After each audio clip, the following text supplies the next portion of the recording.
আজকে আলোচনা করব লিওনেল মেসির দুঃখ এবং লিওনেল মেসির সুখ, অর্থাৎ লিওনেল মেসির হাসি এবং লিওনেল মেসির কান্না। এখানে একটা ছবি দেখা যাচ্ছে যেখানে দুই মোড়ে দুইটা কাপ নিয়ে লিওনেল মেসি দাঁড়িয়ে আছে, কিন্তু তার আগে যে একটা ছবি আমরা দেখালাম সেটা কিন্তু অন্যরকম। এটা দেখেন, লিওনেল মেসি তার সর্বপ্রথম ফাইনালটা হেরেছিল 2007 সালে কোপা আমেরিকার ফাইনাল। তারা ব্রাজিলের বিপক্ষে হেরেছিল 3-0 গোলে। মানে এখানেই ছিল লিওনেল মেসির প্রথম কান্না। তারপর আমরা যদি দেখি দ্বিতীয়বার লিওনেল মেসি যে কান্না করেছেন সেটা ছিল 2014 বিশ্বকাপের ফাইনাল। যারা দেখছেন, একদম 120 মিনিট যখন খেলা হইলো, ঠিক তার একটু 120 মিনিটের আগ দিয়ে 111-12 মিনিটের সময় গোল খেয়ে 2014 সালে হেরে লিওনেল মেসি কান্না করলো। লিওনেল মেসি আরো একবার কান্না করলো, সেটা 2015 সালে চিলির বিপক্ষে। আর্জেন্টিনা কোপা আমেরিকার ফাইনাল হেরেছিল পেনাল্টি শুট আউট হয়েছিল এবং লিওনেল মেসি সেখানে কান্না করে বিদায় নিয়েছিল, তার যেতে হয়নি।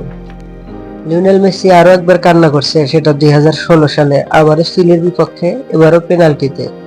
এবং সবচেয়ে দুঃখের বিষয় হলো লিওনেল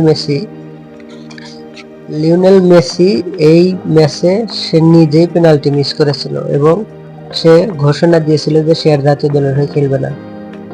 তারপরে আসলো সেই সুখের ক্ষণ, এবার আনন্দ করার পালা। প্রথমবারের মতো লিওনেল মেসি আর্জেন্টিনার হয়ে কাপ জিতলেন 2021 সালে কোপা আমেরিকা, এবং সেটা ব্রাজিলকে 1-0 গোলে হারিয়ে। ডি মারিয়ার সেই গোলটার কথা হয়তো সবারই মনে আছে। তারপরে এবার সবচেয়ে বড় উপলক্ষ যেটা আসলো লিওনেল মেসির, সেটা হচ্ছে 2022 সালের কাতার বিশ্বকাপে প্রথমে 2 গোলে এগিয়ে গিয়েও পরে 3-3 সমতা হলো, এবং সেখানে পেনাল্টি শুটআউটে লিওনেল মেসি তার জীবনের সবচেয়ে বড় শিরোপা, যেটা সবসময় জিততে চেয়েছেন, সেই বিশ্বকাপ জিতলেন লিওনেল মেসি। লিওনেল মেসি 2024 সালে আরো একবার কোপা আমেরিকা হলো।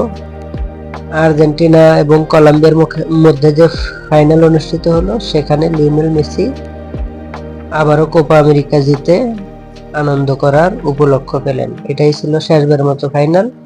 এবার 2026 সালের বিশ্বকাপে লিওনেল মেসির দল আরো একবার ফাইনালে মুখোমুখি হতে চলছে। এবারও ফাইনালে পৌঁছে গেছে এবং এবারের ফাইনালে তাদের প্রতিপক্ষ স্পেন। তো বন্ধুরা, এবার কি মনে হয়, লিওনেল মেসির আর্জেন্টিনা কি পারবে আরো একবার ফাইনাল জিততে, আরো একবার সবার মুখে হাসি ফোটাতে?